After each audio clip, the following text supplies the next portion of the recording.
저는 오늘 본문 마태복음 20장 1절부터 16절이 참 이해하기가 힘들었습니다. 여러분, 포도원 주인이신 하나님의 보상이 부당하다고 생각하지 않으십니까? 하나님은 아침 일찍부터 일한 품꾼이나 막판에 합류하게 된 품꾼이나 모두 동일하게 삭슬 주셨습니다. 그리고 16절에 이렇게 결론적으로 말씀하셨습니다. 이와 같이 나중된 자로서 먼저 되고 먼저 된 자로서 나중되리라. 나중에 온 사람에게는 좋은 일이겠지만 일찍부터 일한 사람에게는 얼마나 억울하겠습니까? 저는 소위 모태신앙입니다. 어릴 적부터 교회에서 봉사하고 섬기면서 자라왔습니다. 그래서 먼저 된 자는 나중되고 나중된 자는 먼저 된다는 말씀을 들을 때 솔직히 마음이 편치 않았습니다. 그렇다면 나도 차라리 나이 많이 늙어서 예수 믿는 게 훨씬 좋았겠다. 그래도 어차피 동일하게 삭슬 주신다면 말이야 라고 생각했던 것입니다. 그러나 결론적으로 말씀드리자면 저는 이해가 되지 않던 이 말씀을 매우 사랑하게 되었습니다. 그리고 꼭 붙잡는 소망이 되었습니다. 그 이유는 두 가지입니다. 첫째는 먼저 된 자라고 자부했던 제 자신이 사실은 형편없는 나중된 자라는 것을 깨닫게 하셨기 때문입니다. 둘째는 이 말씀에 담겨진 하나님의 은혜의 계산법 때문입니다. 이 은혜 때문에 나 같은 사람도 하나님의 잔치에 참여할 수 있음에 감사하게 되었습니다. 오늘 그 은혜의 계산법을 함께 나누고자 합니다. 크게 세 가지입니다.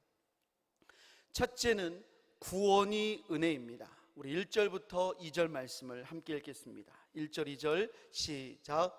천국은 마치 품꾼을 얻어 포도원에 들어보내려고 이른 아침에 나간 집주인과 같으니 그가 하루 한 데나리온씩 품꾼들과 약속하여 포도원에 들여보내고. 여러분, 이 비유의 핵심 포커스가 무엇이라고 생각하십니까? 이른 새벽에 일하러 온 사람, 혹은 맨 마지막에 일하러 온 사람, 아니면 한 데나리온일까요? 오늘 본문은 20장 1절에서 밝히고 있듯이 천국은 마치 품꾼을 얻어 포도원에 들여보내려고 이른 아침에 나간 집주인과 같으니 라고 말씀하십니다. 천국은 포도원 주인과 같다는 것입니다. 포도원도 아니고 품꾼도 아니고 싹도 아니고 주인이 포커스입니다. 이 비유는 이 세상에서는 눈을 씻고 찾아보려고 해도 찾아볼 수 없는 어떤 포도원 주인에 대해서 말씀하고 있습니다. 포도원 주인은 이른 아침에 일꾼을 찾으러 나갔습니다. 그리고 품꾼들을 만나서 한 데나리온을 약속했습니다. 한 데나리온은 당시에 품꾼들이 하루 일을 할 때 받는 적절한 보상입니다.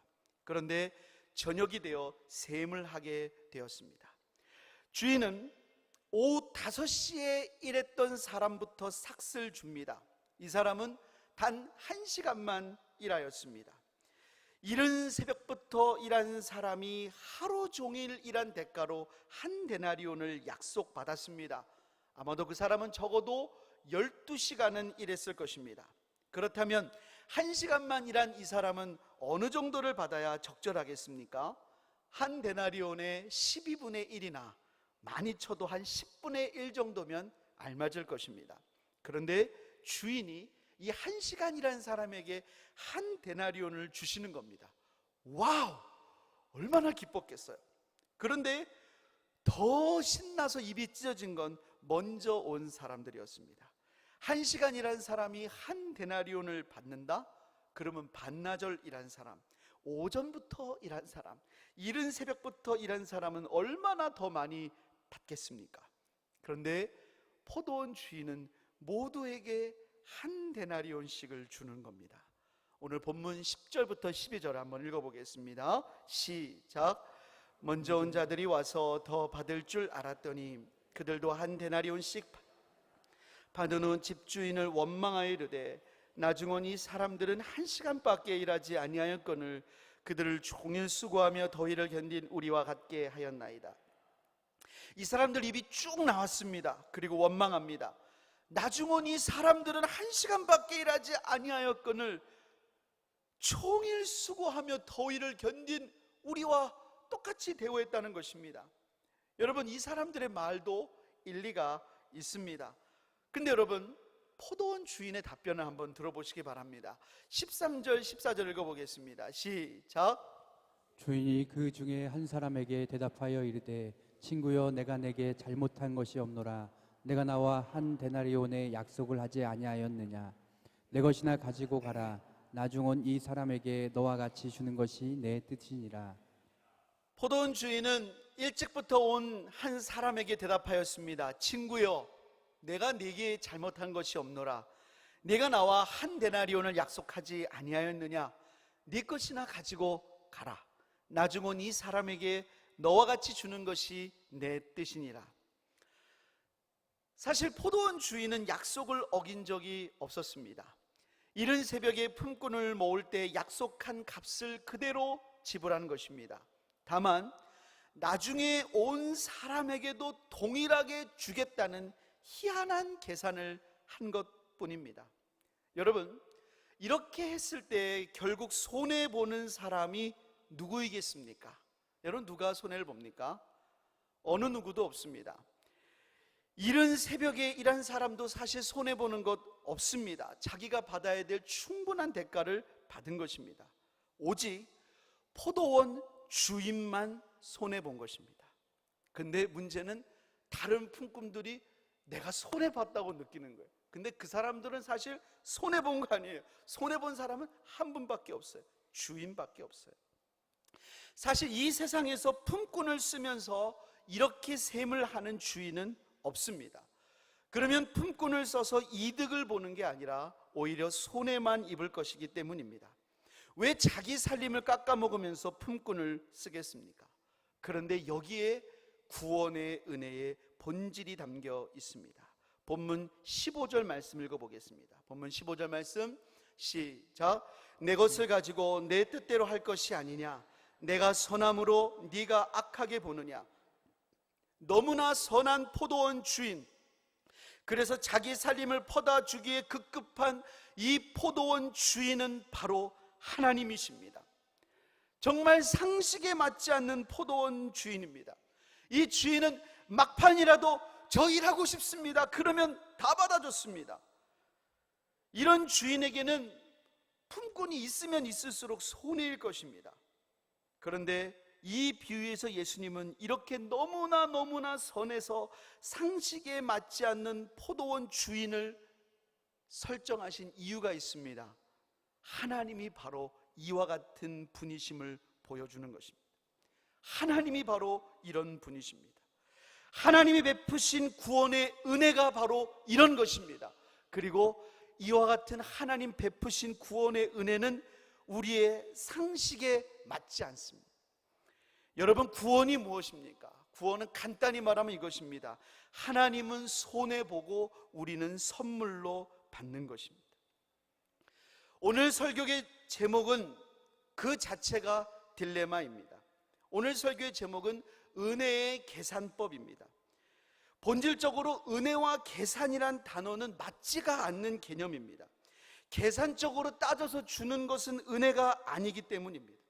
은혜는 받을 자격이 없는 자에게 베푸신 하나님의 사랑입니다. 그런데 예수님께서 그 하나님의 은혜를 비유를 드는데 삭슬 주고받는 일종의 계산관계라는 그런 이야기 속에서 비유를 드셨습니다. 그러다 보니 이렇게 말도 안 되는 비유가 벌어진 것입니다. 이런 비유에 나오는 주인을 여러분 보신 적 있습니까?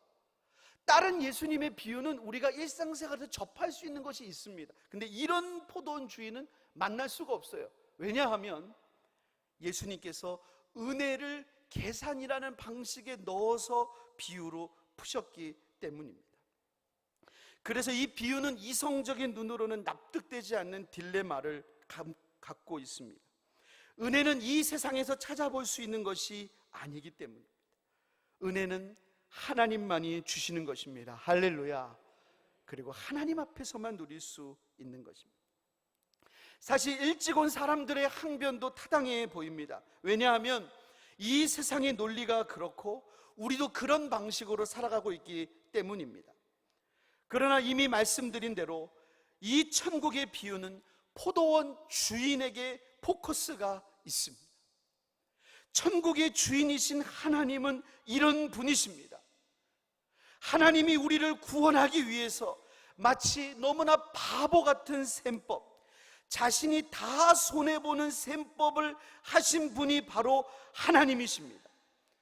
그래서 하나님은 우리의 죄의 삭신 사망을 치르시는 계산을 몸소 실행하셨습니다. 바로 십자가 위에서 물과 피를 다 흘리시고 죽으신 것입니다. 내가 너를 위해서 너의 죄값의 셈법을 다 치르겠다는 것입니다. 네가 진 빚을 내가 다 갚겠다는 것입니다. 그래서 예수님이 십자가에서 마지막에 하신 말씀은 다 이루었다는 것이었습니다. 다 이루었다는 말은 다 지불했다는 뜻입니다. 너의 죄의 삭슬 내가 다 지불했다. 내가 다 지불했다는 거예요. 너는 이제 하나님께로 나올 수 있다. 내가 예수 이름만 부르면, 지금이라도 예수 이름 부르겠다고 손을 들면, 마지막이라도 예수 이름 부르겠다고 손을 들면, 산소호흡기를 끼고 넘어가는 순간에도 예수 이름 부르겠다고 손을 들면 내가 구원을 주겠다고 하셨습니다. 내가 값을 치렀다는 것입니다. 하나님이 선하기 때문에 우리가 악하게 봅니까? 하나님이 너무나 선해서 우리가 부당하게 봅니까? 하나님이 내가 다 치르겠다는 거예요. 그 값이 도대체 얼만데 하나님이 자기 몸을 주겠다는 거예요. 그 정도면 되지 않겠냐는, 이 어마어마한 값을 하나님은 자기 자신을 주어서 치르셨습니다. 그리고 이렇게 말씀하십니다. 나에게 오라. 보라, 지금은 은혜의 때요 구원의 날이다. 너희는 와서 값없이 돈 없이 우리를 치유하시는 그 은혜를 받으라고 말씀하신 것입니다. 두 번째는 섬김이 은혜입니다. 우리 한번 12절 말씀 읽어보겠습니다. 12절 말씀 시작. 나중은 이 사람들은 1시간밖에 일하지 아니하였거늘 그들을 종일 수고하며 더위를 견딘 우리와 같게 하였나이다.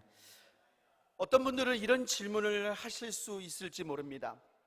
그렇게 은혜로우신 하나님이라면 왜 종일 수고하며 더위를 견딘 품꾼들에게는 보너스를 주시지 않으셨습니까?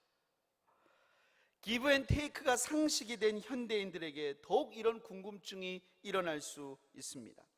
그런데 결론적으로 말씀드리자면 우리가 구원을 받고 하나님을 섬기는 자가 되었다는 것이 은혜입니다. 우리 한번 3절 말씀 읽어보겠습니다. 3절 말씀 시작. 또 제3시에 나가보니 장터에 놀고 서 있는 사람들이 또 있는지라. 6, 7절 읽어보겠습니다. 6, 7절 시작. 제11시에도 나가보니 서 있는 사람들이 또 있는지라. 이르되 너희는 어찌하여 종일토록 놀고 여기 서 있느냐. 이르되 우리를 품꾼으로 쓰는 이가 없음이니이다. 이르되 너희도 포도원에 들어가라 하니라. 늦게 품꾼으로 부름받은 사람들은 장터에 놀고 서 있었습니다. 할 일이 없어서 빈둥거리고 있었습니다. 이런 사람들은 오후 5시까지도 있었습니다. 사랑하는 여러분, 여기서 빈둥거리고 놀고 있는 사람들이 혹시 행복해 보이십니까? 여러분 가운데 혹시 일상의 많은 일들로 지치신 분들이 있다면 이 빈둥거리고 노는 분들이 부러워 보이실지도 모르겠습니다. 그러나 사랑하는 여러분, 정말로 할 일이 없어서 놀고 계신 분들이 얼마나 고통스러운지 아십니까? 일할 수 있다는 것은 복입니다. 또한 누군가 나를 일할 수 있도록 불러주는 것은 정말 행복한 것입니다. 그러므로 하나님이 우리를 일찍 부르셔서 당신의 일을 맡기셨다는 것은 입이 쭉 나와야 될 일이 아니라 특권이에요. 너무나 귀한 거예요. 물론 여러분, 이 비유는 단지 일상의 업무를 의미하는 것은 아닙니다. 이것은 천국에 대한 비유입니다. 즉 하나님의 삶으로의 부르심입니다. 생각해 보세요. 인생의 젊은 시절, 가장 아름다운 때, 무엇이든 할 수 있고 도전할 수 있는 그때, 여러분, 그때 그의 인생에 간섭하시고 부르시는 하나님께 삶을 바친다는 것 얼마나 귀해요. 저는 매주 이 꽃꽂이를 보면서 이 꽃꽂이 얼마나 가장 아름다울 때 다 꺾여서 하나님의 강단에 들여졌습니다. 만약에 꽃이 난 지금 꺾이기 싫어요, 난 좀 더 있을 거예요, 난 좀 더 놀 거예요, 그래가지고 좀 더 시들어가지고 꺾였다면 그것도 은혜지만,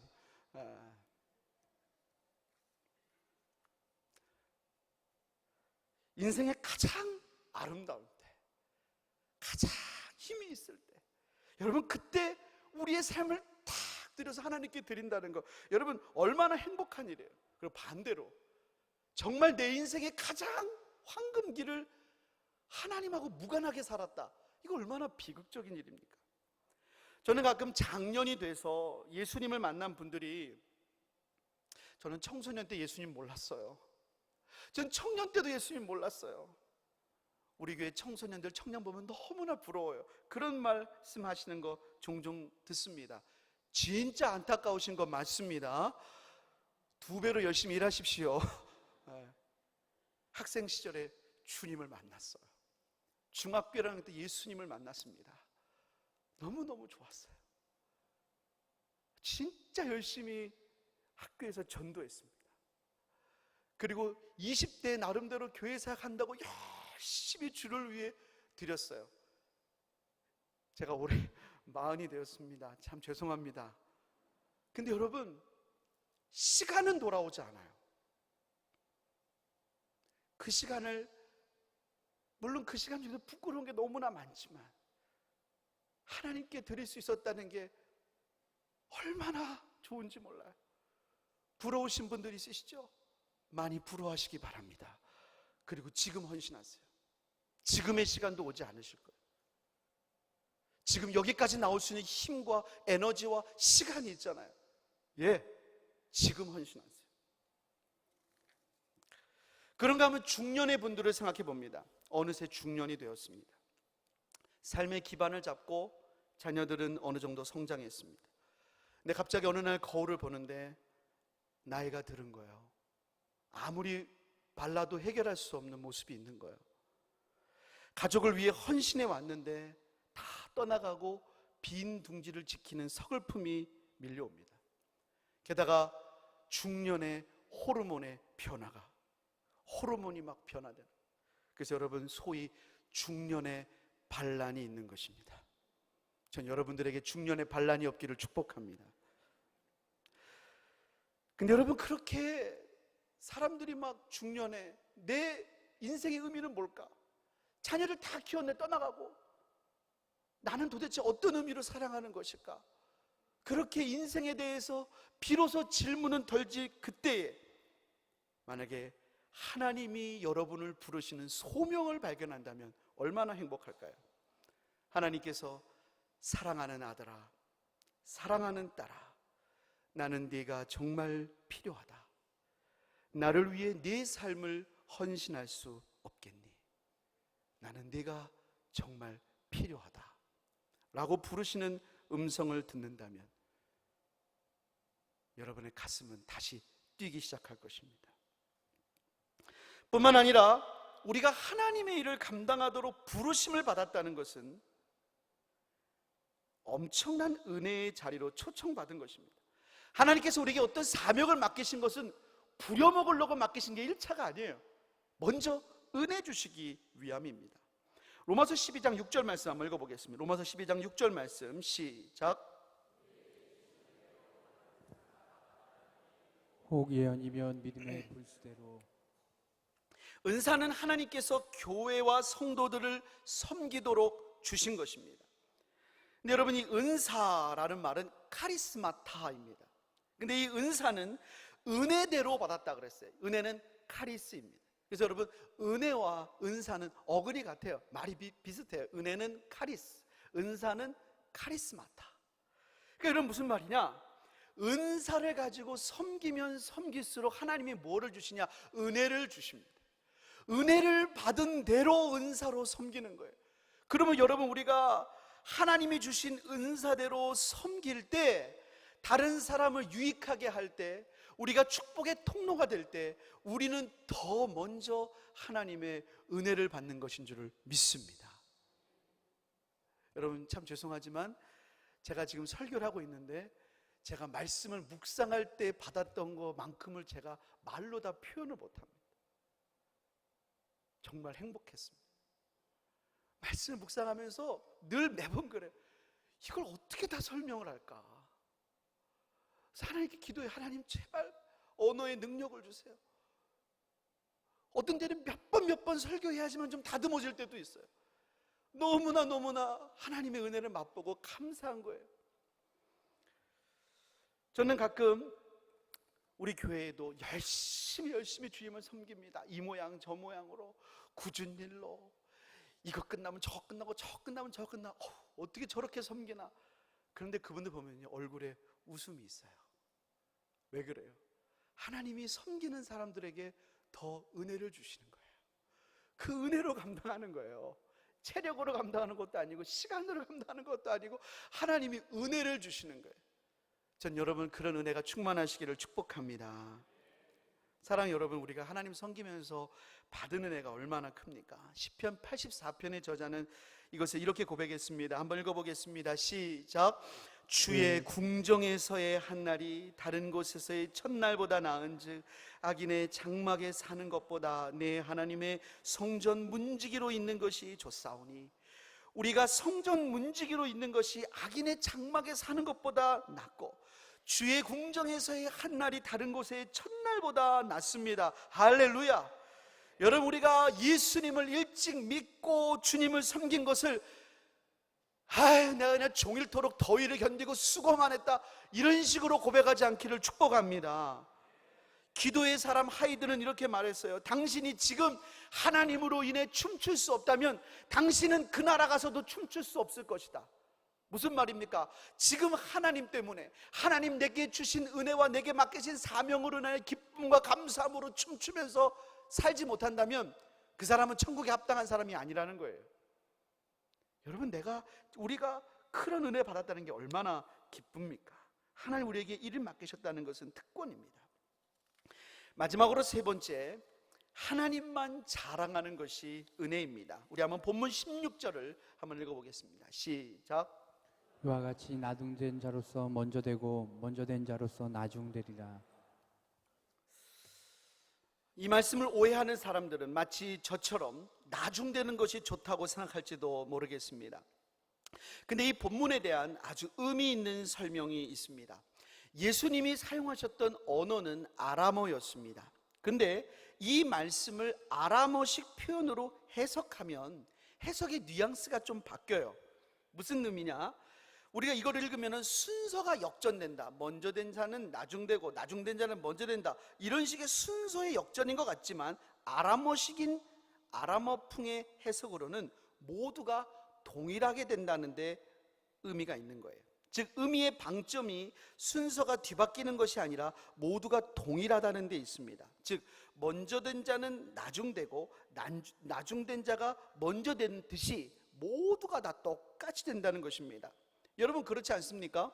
자, 먼저 되었다가 나중된 자가 있다고 쳐보겠습니다. 먼저 됐다가 예를 들어 믿음이 식어서 나중됐습니다. 근데 이 나중된 자가 그런 가운데 다시 하나님께 회개하고 하나님의 은혜를 구합니다. 그러면 하나님이 너는 계속 나중이야 그러시겠습니까? 다시 먼저 되게 해주시지요. 근데 또 반대로 나중된 자가 하나님의 은혜로 먼저 됐습니다. 근데 그가 교만해요. 그럼 하나님이 교만하지만 너는 나중됐다 먼저 됐기 때문에 너에게 이것은 불가침의 영역이야 그러시겠습니까? 교만하면 하나님이 다시 나중되게 하시죠. 그러므로 이것은 모두가 다 동일하게 된다는 그 해석이 저는 의미가 깊다고 생각합니다. 그렇다면 한번 생각을 해봅시다. 먼저 와서 일한 사람 자랑할 것 없습니다.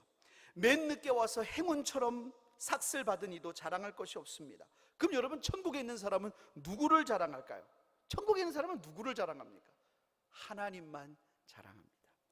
빌립보서 3장 3절에 보면 하나님의 성령으로 봉사하고 그리스도 예수로 자랑하고 육체를 신뢰하지 않는 우리가 곧 할례파라 그랬어요. 우리가 정말 참된 천국의 백성이다라는 것입니다. 먼저 와서 구원의 은혜를 누리고 하나님과 동행하며 주를 위해 수고하게 하신 것도 하나님의 은혜입니다. 늦게 왔지만 자격 없는 자를 불러주시고 구원해 주신 것도 하나님의 은혜입니다. 그러므로 우리는 하나님만 높이는 거예요. 그렇습니다. 천국은 이런 곳입니다. 요한계시록 4장 10절과 11절 말씀 한번 읽어보겠습니다. 요한계시록 4장 10절 11절 말씀 시작. 24장로들이 보좌에 앉으신 앞에 엎드려 세세토록 살아계시는 이에게 경배하고 자기의 관을 보좌 앞에 드리며 이르되 우리 주 하나님이여 영광과 존귀와 권능을 받으시는 것이 합당하오니 주께서 만물을 지으신지라 만물이 주의 뜻대로 있었고 또 지으심을 받았나이다. 24장로들은 그 천국에서 하나님 앞에 면류관을 받았습니다. 얼마나 귀한 면류관입니까? 그런데 여러분, 이 하나님께 주신 관들을 다시 보좌 앞에 올려드렸습니다. 자신들에게 이 관이 합당하지 않다는 것입니다. 그리고 오직 하나님만 높였습니다. 왜 그랬습니까? 이건 자신이 잘나서 받은 거 아니에요. 하나님이 하셨으면 저 돌들로도 24장로 만들 수 있는 거예요. 내가 대단해서 한 거 아니에요. 다 하나님의 은혜예요. 사도 바울처럼 내가 이같이 수고하였으나 이것은 내가 잘나서 한 것이 아니요 오직 나와 함께 하신 하나님의 은혜라는 것입니다. 모든 영광 오직 하나님께만 돌렸어요. 그래서 여러분, 천국 가면요 더 많은 상급 받은 사람 막 나 상 받았어 은혜 그런 것 아니에요. 오히려 많은 거를 받을수록 겸손해요. 그렇다고 위축되는 거 아니에요. 겸손하고 기쁘고 담대하고 하나님만 높이고 우리 하나님의 이름만 존귀해지는 것이 바로 천국입니다. 여러분, 그 은혜를 바라보고 오늘도 믿음으로 사시기를 주님의 이름으로 축복합니다. 우리 시간에 기도하겠습니다. 먼저 말씀을 붙잡고 기도합니다. 하나님, 오늘 우리에게 주신 말씀대로 하나님의 은혜 안에 온전히 거하게 하여 주시옵소서. 그 은혜 안에 온전히 머물게 하여 주시옵소서. 우리 같이 합심으로 기도하겠습니다. 하나님 아버지, 감사합니다. 오늘 하나님 마태복음 20장의 말씀을 통해서 하나님 베푸신 은혜의 놀라우심을 보게 하시니 감사합니다. 구원이 은혜입니다. 섬기게 하신 것이 은혜입니다. 하나님만 높이고 자랑하게 하신 것이 은혜입니다. 주님, 우리는 아무것도 자랑할 수 없습니다. 주님만 일평생 높이게 하시옵소서. 주님만 일평생 자랑하게 하시옵소서. 오 하나님, 주님만 영광받아 주시옵소서. 오 하나님, 주님만 찬양하기를 원합니다. 오 하나님, 우리의 모든 것 다해 주님만을 높이기를 원합니다. 하나님 은혜 허락하여 주옵소서. 하나님 은혜 허락하여 주옵소서. 주님의 은혜를 간구합니다. 오 하나님, 비둘기같이 온유한 은혜의 성령 오셔서 거친 맘 만지시고 하나님의 은혜를 우리를 터치하시고 하나님의 은혜로 우리를 오늘 새롭게 하여 주시옵소서. 주님의 은혜가 우리 가운데 오늘도 임하시기를 원합니다. 부으시기를 원합니다. 하나님 도와주시옵소서. 우리 시간 나라와 민족을 위해 기도합니다. 어제 북미 정상회담이 있었고 오늘 지방선거가 있었습니다. 여러분, 기도해 주시기를 바랍니다.